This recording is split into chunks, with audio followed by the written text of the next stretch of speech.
Romulus at Remus. Ayon sa kasaysayan, si Romulus at Remus, kambal na magkapatid, nagpatayo ng Roma.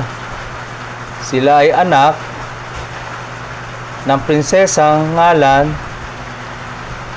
ay Rhea Silvia at ang kanilang ama ay ang matapang at kinatatakutang na mapangahas at Diyos ng digmaan na si Mars.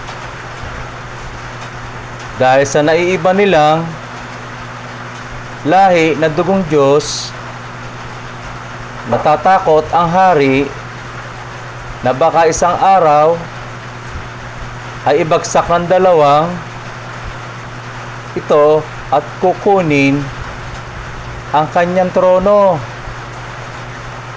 Kaya ang ginawa niya, pinalagay ang kambal na bata sa isang basket at pinatapon sa isang madawag na kagubatan sa bayan ng Tibet. Ang akala ng hari ay madali lang na at mamatay ang kambal.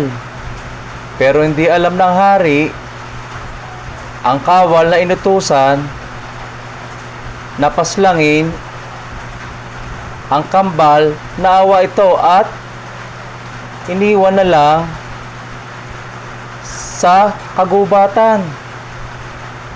At himala naman ito ay nakita ng babaeng lobo at sila'y pinasuso dito at inilagaan na kasama ang iba pang nahayop sa gubat, hanggang sa mayroon naligaw ng mga pastol sa gubat at nakakita sa kambal na si Romulus at Remus. Isa sa mga pastol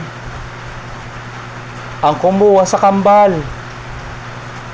Sila inalagaan at itinuring na para mga sariling anak ang dalawa. Sa paglaki ng mga bata, nakita agad na sila ay isinilang nakakaiba, dugong mandirigma at pagiging isang leader, hanggang si Remus ay nadakip at dinala sa hari. Nalaman ng hari kung sino ito at ikinulong. Nang nalaman na si Romulus ang nangyari, humingi ng tulong mula sa ibang mga pastol para makuha ang kapatid na si Remus.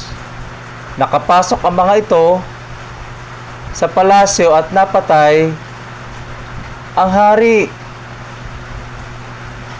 Nalaman ng siyudad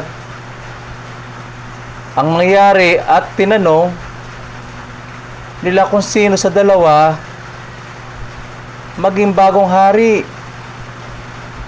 Tinanggihan nila ito dahil gusto nila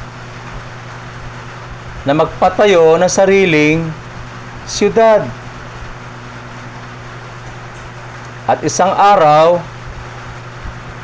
nakapunta pa sila sa lugar na kung saan ang Roma makikita ngayon. Ngunit nagkaalitan ng dalawa dahil sa selos at galit.